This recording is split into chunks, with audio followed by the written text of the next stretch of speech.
നമുക്കറിയാം സിദ്ധാർത്ഥന്റെ കൊലപാതകം വീട്ടുകാർ ആവശ്യപ്പെട്ടപ്പോൾ വിട്ടുകൊടുത്തു. അതുപോലെ എന്തുകൊണ്ട് നവീൻ ബാബുവിന്റെ കാര്യം കൂടി അന്വേഷിക്കാൻ CBI ഏൽപ്പിക്കാതിരിക്കുന്നത്? അപ്പോൾ CPM-ന് PP ദിവ്യയെയും മറ്റാളുകളെയും സംരക്ഷിക്കാനുണ്ട് എന്നുള്ളത് വളരെ വ്യക്തമല്ലേ? ഗവൺമെന്റ് ഇടപെട്ട ഇത് CBIക്ക് വിട്ടുകൊടുക്കണം. ആരെ വേണേലും അന്വേഷിക്കട്ടെ. ഒന്നും മറയ്ക്കാനില്ലെങ്കിൽ അത് വിട്ടുകൊടുക്കണം.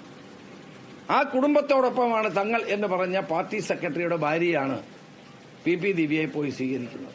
പിന്നെ എങ്ങനെ നീതി പ്രതീക്ഷിക്കാൻ പറ്റും? ജയിലിൽ നിന്ന് ഇറങ്ങി വരും.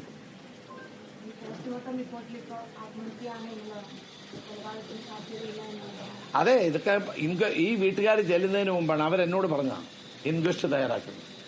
അവർ ചെല്ലുന്നതിന് മുമ്പ് എല്ലാ കാര്യങ്ങളും ചെയ്തു കഴിഞ്ഞു. അങ്ങനെയൊന്നും ഒരിക്കലും ചെയ്യാൻ പാടില്ലാത്തതാണ്. വീട്ടുകാരുടെ സാന്നിധ്യത്തിൽ വേണമായിരുന്നു ഇൻക്വസ്റ്റ് റിപ്പോർട്ട് തയ്യാറാക്കാൻ.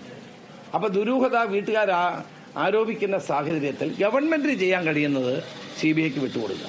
സിദ്ധാർത്ഥന്റെ മാതാപിതാക്കൾ ആവശ്യപ്പെട്ടത് CBIക്ക് വിട്ടുകൊടുത്തല്ലോ. അതുപോലെ നവീൻ ബാബുവിന്റെ ഭാര്യ ആവശ്യപ്പെടുമ്പോൾ എന്തുകൊണ്ട് കൊടുക്കുന്നില്ല? CBI കൂട്ടിലിട്ട തത്തയാണോ അല്ലയോ എന്നുള്ളതൊക്കെ വേറെ പ്രശ്നമാണ്. ഇതൊരു സംഭവം ഉണ്ടാകുന്നു. ആ കേരളത്തെ ഞെട്ടിപ്പിച്ച സംഭവമാണ്.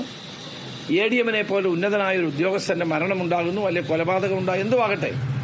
കുടുംബം ആവശ്യപ്പെടുമ്പോൾ അത് CBIക്ക് വിട്ടുകൊടുക്കണം. UDF ഗവൺമെന്റ് ഇരുന്ന കാലത്ത് ഞങ്ങൾ അങ്ങനെയാണ് ചെയ്തിട്ടുള്ളത്.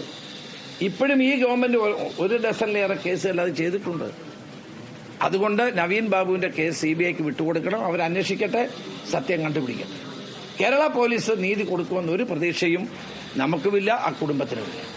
കാരണം PP ദിവ്യ ആദ്യം മുതൽ അതിന്റെ അറസ്റ്റ് നാടകം, അവരെ രക്ഷിക്കാനുള്ള നിലപാട്, പാർട്ടി സെക്രട്ടറിയുടെ ഭാര്യ ജയിലിൽ പോയി സ്വീകരിക്കുന്നത്, ഇതെല്ലാം കൂട്ടി വായിക്കുമ്പോൾ കേരള പോലീസിന്റെ അന്വേഷണത്തിൽ നീതി കിട്ടില്ല എന്ന് ബോധ്യപ്പെട്ടതുകൊണ്ടാണ് അവര് CBI അന്വേഷണം ആവശ്യപ്പെട്ടത്. അതുകൊണ്ട് ഗവൺമെന്റ് അതിന് തയ്യാറാകണം. ഗവൺമെന്റ് ഒന്നും മറയ്ക്കാനില്ലേ, തയ്യാറായ പോരെ? എന്തുകൊണ്ടാണ് അതിന് തയ്യാറാകാത്തത്?